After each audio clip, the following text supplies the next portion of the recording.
It's the Locked On Flyers podcast for Tuesday, February 21st, your daily dose of Flyers news, analysis, and high-quality content that is really hoping Travis Konecny is okay after that one.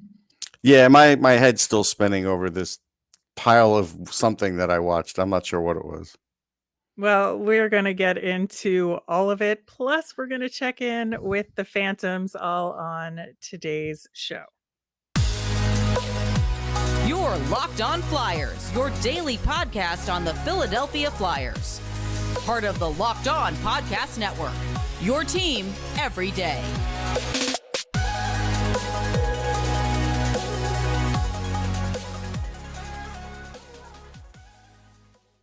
Hello, once again, I am Rachel Donner. You can find me on Twitter at rmiriam. I'm here as always with Russ Cohen, who is on Twitter at Sportsology.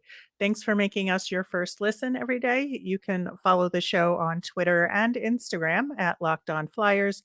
That is where we post about our episodes and Flyers news. You can also email the show at lockedonflyers@gmail.com. We have a mailbag almost every week, so get those questions in.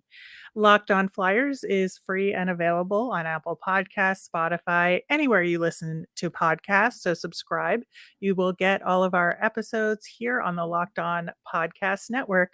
Plus, we're over on YouTube, so subscribe there as well.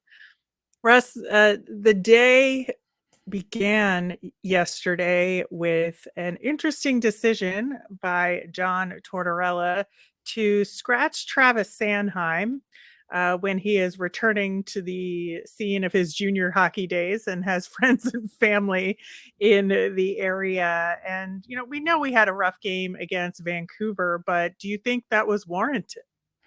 No, I mean, look, I wasn't surprised based on who the coach is, but I don't think it was warranted. I would have just dropped him down in the lineup.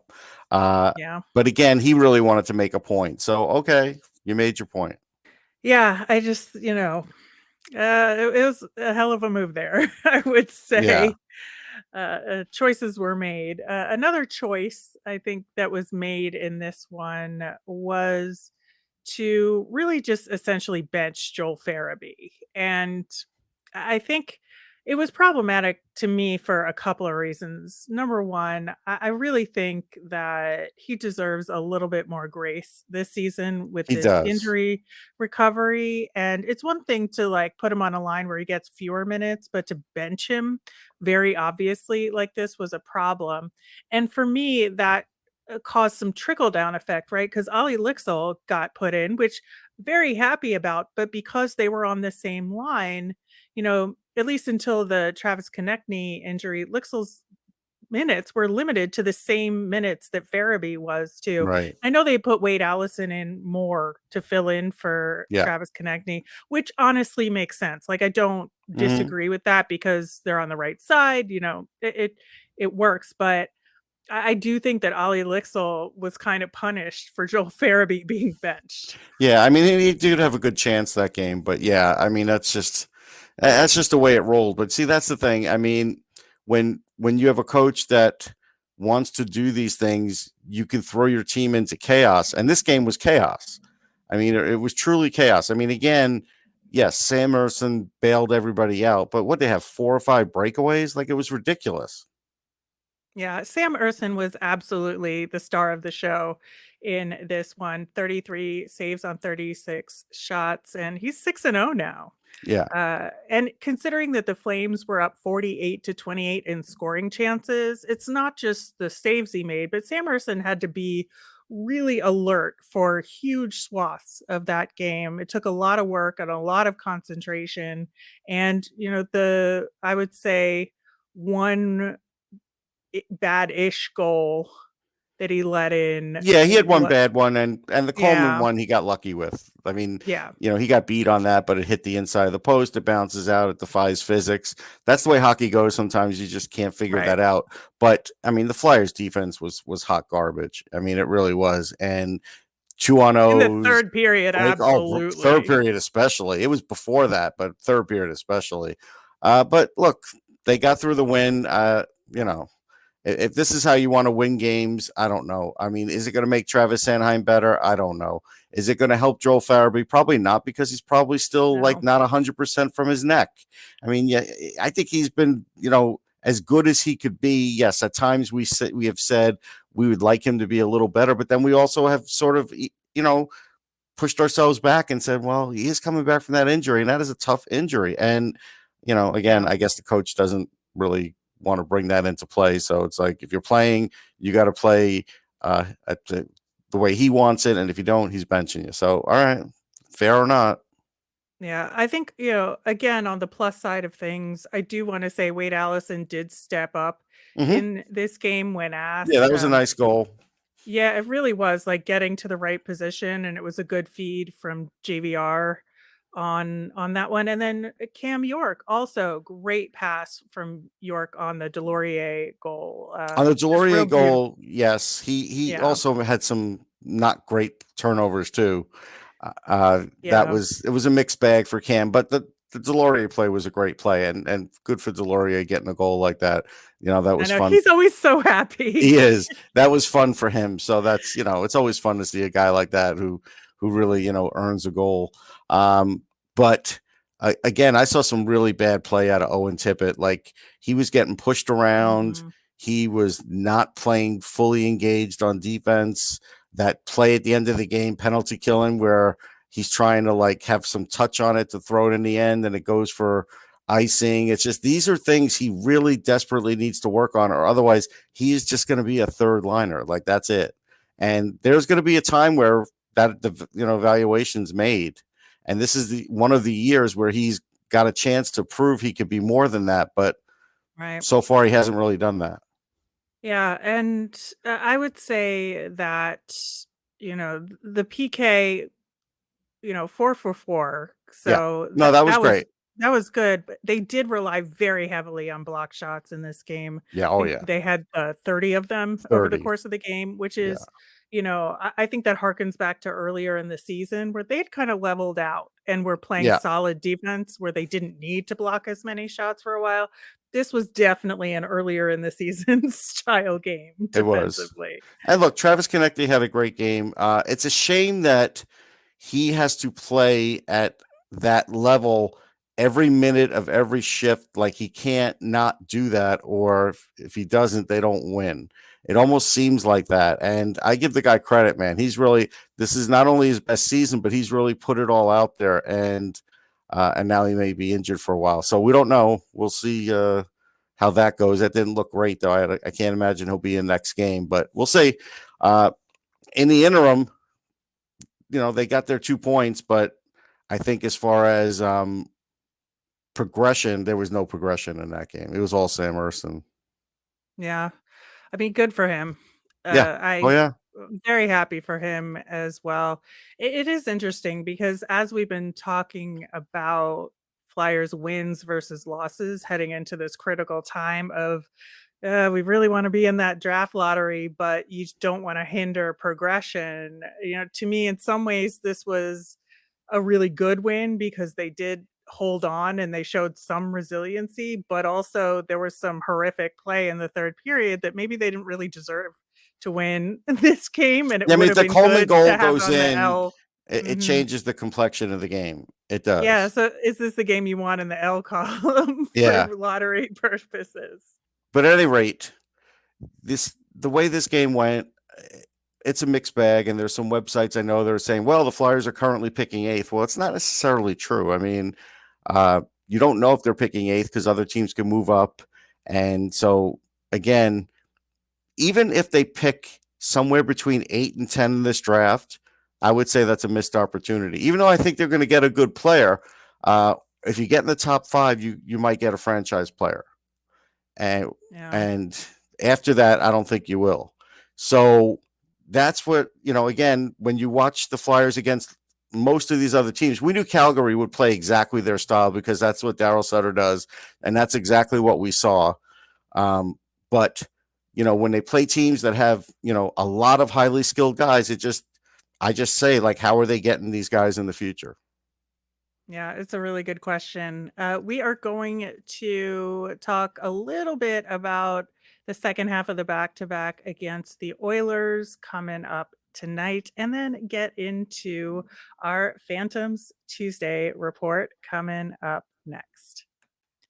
The midway point of the NBA season is here, and now is the perfect time to download FanDuel, America's #1 sportsbook, because new customers get a no sweat first bet up to $1,000. That's bonus bets back if your first bet doesn't win.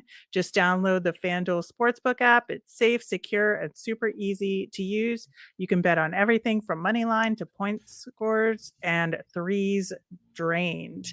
I don't know as much about the NBA, but I will say it's been an interesting trade deadline with lots of moves in the Hmm. NBA. So definitely do your research before you make your bets, because a lot of players change teams. True. Plus, FanDuel even lets you combine your bets for a chance at a bigger payout with a same game parlay. So don't miss the chance to get your no sweat first bet up to $1,000 in bonus bets when you go to fanduel.com/locked on. That's fanduel.com/locked on to learn more. Make every moment more with FanDuel, an official sports betting partner of the NBA. So, Russ, heading into the last of the Flyers After Dark matchups in the West, facing the Edmonton Oilers, which we have seen them very recently, but the Oilers, that started a bit of a downturn for them as of late. They haven't won much since then, only one game. They're on a four-game losing streak. And the biggest problem for them right now is their defensive side of things, which we had talked about prior to the game against the Flyers, that was something that they had actually improved this season. But it has not gone well for them recently. They did blow a pretty decent lead against the Avalanche, and there are some questions being asked right now. Yeah, and they did against the Rangers too. I watched a lot of that game. They were up like 3-0, 4-1, and they ended up losing that 5-4. Yeah, they need to sort of get it together, and I guess this is going to make Ken Holland go out and get a defenseman and try and shore things up a little more. Jack Campbell looked like he was back on the straight and narrow. Now I'm not sure, so Right. that's another thing. So that's an interesting thing to see what they're going to do goalie wise. I'm not sure who they're going to have in for the Flyers, but the Flyers are going to have to play a different game. This game that they played tonight, they won't be able to play against Edmonton. Like, we know that. And No, and no. so it's going to require a different lineup. It's going to require, more speed. And so we'll see what kind of adjustments are made. Yeah, especially if Travis Konecny is out. That's gonna be a Right. huge blow in a game like this against Edmonton.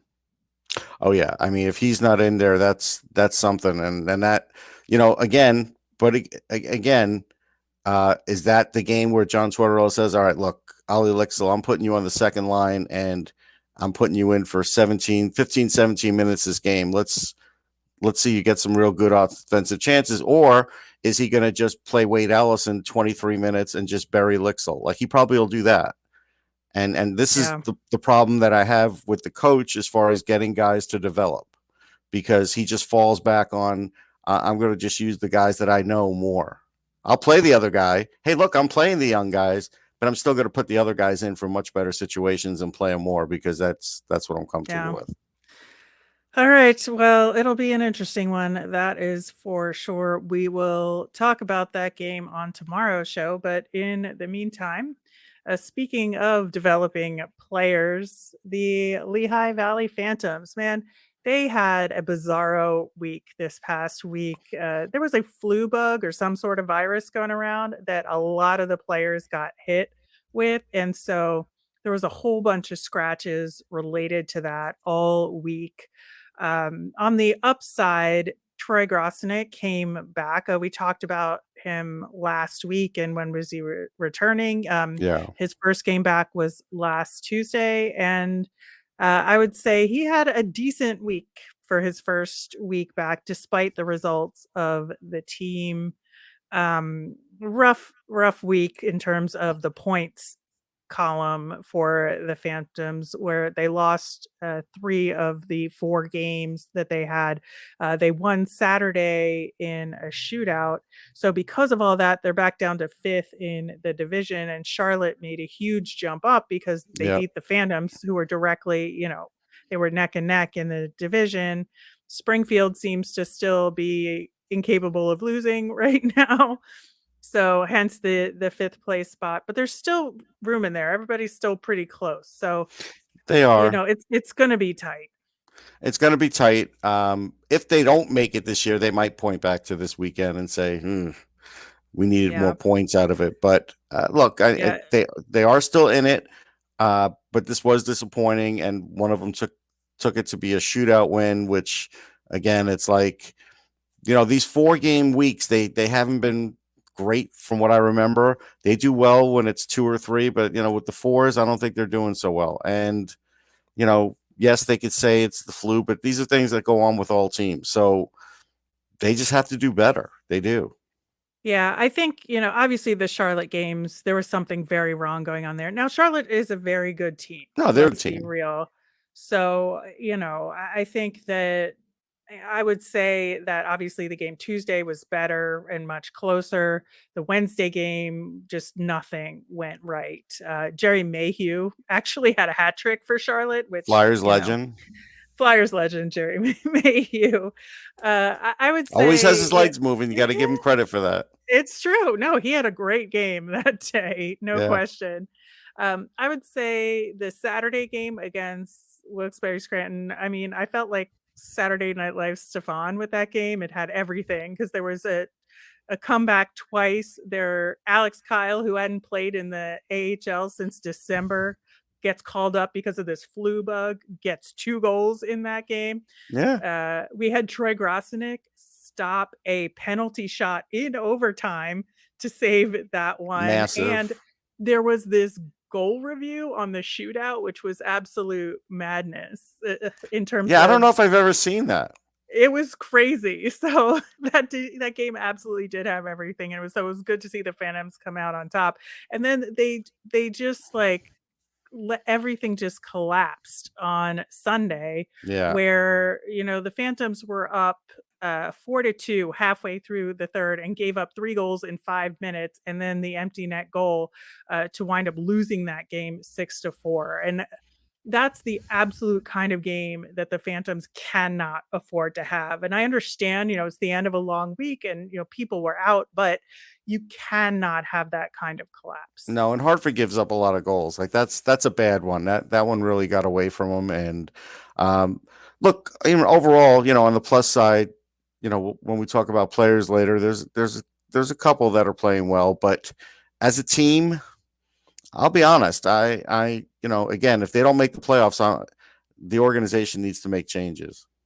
Yeah, and it was especially disappointing to have that collapse because Garrett Wilson had a hat trick in that game, and you wanted to be really happy for him, but they also gave up a hat trick to Gustav Rydal, and which is just unnecessary in my opinion. For that guy to get a hattie. And the thing is, as much as I want to be happy for Wilson, I want to see some of these young guys getting hat tricks and not him. Exactly. And that's not happening much either. So, all of that is a problem. Yeah. So I would say, from a big picture perspective, definitely happy to see Troy Grosenick back in, and he had a decent week. Special teams were upside down and backwards with the power play just being dreadful. And they did mostly well on the PK. Again, inverse of what's usual, but different guys out there. Like Freaky Friday.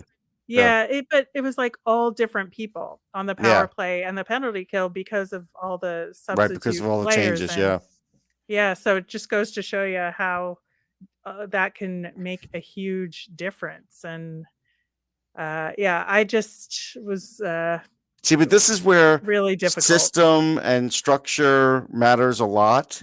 And honestly, I don't watch any Reading games, so I can't tell you if they're doing the same thing as Lehigh. But again, I would have to ask the question, if Torts is saying, Lappy, go do what you're going to do, I can't imagine he's not saying that to Reading too. So, you might have three teams playing three completely different systems, which doesn't help when this situation happens and you've got to call guys up, because you want them to be able to seamlessly play a role. And they're like, oh yeah, we do this. I'm used to this. I know exactly what to do here.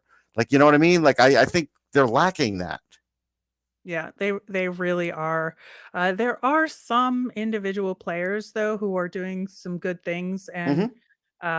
I have an interesting thought on one of them that I want to run by you, Russ. So we Okay. are going to do that coming up next.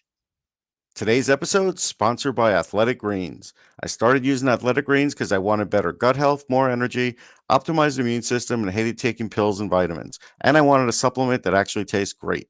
With one delicious scoop of Athletic Greens, you're absorbing 75 high-quality vitamins, minerals, whole food source superfoods, probiotics, and adaptogens to help you start your day right. This special blend of ingredients supports your gut health, your nervous system, your immune system, your energy, recovery, and focus. It costs you less than $3 a day.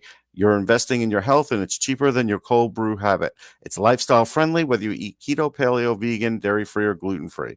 Athletic Greens contains less than 1 gram of sugar, no GMOs, no nasty chemicals or artificial anything, while still tasting good. Right now, it's time to reclaim your health and arm your immune system with convenient daily nutrition. It's just one scoop in a cup of water every day. That's it. No need for a million different pills and supplements to look out for your health. To make it easy, Athletic Greens is going to give you a free 1-year supply of immune supporting vitamin D and 5 free travel packs with your first purchase. All you have to do is visit athleticgreens.com/NHL network. Again, that's athleticgreens.com/NHL network to take ownership over your health and pick up the ultimate daily nutritional insurance. All right, Russ, getting back to the Phantoms, I want to talk first about Elliot Desnoyers. Mm-hmm. He had a pretty solid weekend, a really nice assist on the Ronnie Attard goal Tuesday. And then in that collapse versus Hartford, he had a goal and 3 assists. And I just thought it was one of his best games of the season. For sure. He had an absolute killer play behind the net to steal the puck from the goaltender, Louis Domingue, who it always like freaks me out that he's playing in Hartford right now. Well, he plays But everywhere, right? Like, he's I in the know pro, he's up in the he's NHL, everywhere. he's in the I know. AHL, he's everywhere. But he like Domingue was behind the net trying to make a play, and Desnoyers just sweeps in there and gets the puck away and kicks it out front. Eventually, that's one of Garrett Wilson's goals in the hat trick. Um, really nice power play goal on a good feed from Ronnie Attard. Found the open space on the back door. And so right now he has actually now tied Ollie Lixel for the points leader on the Phantoms. And, obviously with Ollie Lixel playing up with the Yeah. Flyers, as Bob Rochuk pointed out during the broadcast, he's creeping up on what could be a Phantoms record for goals by a rookie. He's got 18 goals right now. My squirrely thoughts in my head saying, I know post trade deadline, if you're going to call up some guys just to get some NHL time, my thought immediately goes to Tyson Forster, just from a size and Yeah. skill set capability. But I'm starting to have these squirrely thoughts in my head, like, are they going to call up Elliot Desnoyers? Like, is this a thing that they would do this season? I think they might. I kind of would hesitate because I don't think his complete game is there yet. Like you said, he made Right. that great play, but at the NHL level, things are going to be just a little faster, and he's not going to make that play in the NHL with NHL goalies. And just that's. But he made it, and it's good. He's just not going to have that kind of time in the NHL to do that. In the end, though, I do think they would call him up because I do think they, Yeah. Torts would be looking for scoring, and I just don't think it's the right time. If you want to give him a couple games, fine. I'm not going to ever say no to a couple games, but if he gets a better chance than Lixel because he's the goal scoring guy, I mean, whatever. I'll throw my hands up and say, hey, Desnoyers is possibly your future. I get that, but there's a certain way to do this, and I don't agree with it. Yeah, that's my thought as well. It's like we've been talking all year that he really needs to stay in the AHL for this whole season. But Yes. just based on the way he's playing and the goal scoring, I think that's just eye candy for the Flyers, and there could be a scenario where he gets the call up for a little bit. Yep. I also want to touch on Zayde Wisdom, who we've been keeping an eye on. He was the only Phantoms goal scorer on Wednesday versus Charlotte. I think his game, it's not there yet, but it is picking up. I think he's gaining a little bit of confidence here. Yeah, as I pointed out here and when I wrote about him on Philly Hockey Now, I do think he's doing all the right things. So I do feel like his game is going to go the right way. So I'm not worried about Zayde Wisdom, and he got that goal, which is nice. Maybe that helps his overall game too, confidence-wise and whatnot. But I do feel like he hasn't lost anything. I just feel like it's going to trend up. Yeah, I think so too. And I think that's a really good thing. I also want to talk about Egor Zamula because, he's had a very difficult year, but he finally got his first goal of the season in that game against Wilkes-Barre Scranton. And God, the relief was palpable on his face, and everybody was happy for him. But I did think, obviously, where everybody collapsed in that third period. Other than that, I thought the game that he had was really good, and he's been looking a lot better in terms of a puck distributor on the power play as of late. And I feel like similarly about him as I do about Zayde Wisdom, that I feel like he's starting to put some of the pieces together, but just the situations haven't been there entirely for him to really showcase what he can do. But I'm less worried about him than I was earlier in the season. Yeah, I think he's had some good points, mid-season. There's been other times where he shined. I just worry that he's going to be a throw-in in a trade. I just feel like I could feel that one in my bones, like that might happen. And this way they can keep Belpedio because, he's on the top pairing and you got to keep him there. No matter how good Ronnie Adder plays, you can't take him off the second pairing, Rachel. Remember that. Okay. And then tell me it's not true. I mean, that's all. Just say that's not true, Russ. Listen. Yeah, I think, if they throw in Zamula in some sort of deal, I will be sad, but I think in the right deal, it's an okay thing to do. Okay. And Ronnie Adder, should he be trapped on the second pairing all year? I think Ronnie Adder has a better chance of making it back to the Flyers. I honestly do.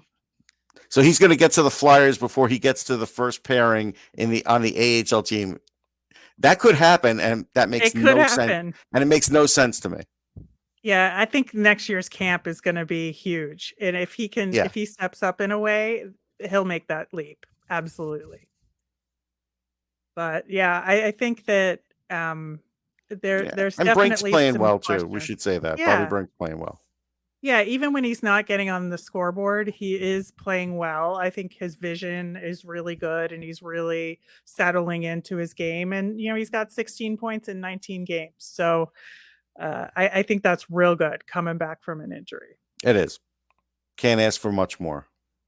All right. There are 3 games this week for the Phantoms. Wednesday at Wilkes-Barre Scranton, Saturday at Hershey, and Sunday at Bridgeport. So they're on the road all week. They've been much better on the road, I think. They've got to win that Bridgeport game because Bridgeport's chasing them. Like, they don't win that one, they're in trouble. I know. Hopefully a 2 out of 3 week. We're going to keep our fingers crossed that that's what we get. That will do it for today's show. We will be back tomorrow. We are going to talk about Flyers versus Oilers and so much more. As a reminder, we always want to hear from you. So send in your questions via Twitter at LockedOnFlyers, or you can email us at lockedonflyers@gmail.com. I'm Rachel. I'm on Twitter at rmiriam. That's RMIRIAM. I'm Russ. I'm at Sportsology, SPORTSOLOGY. Have a great day, everyone.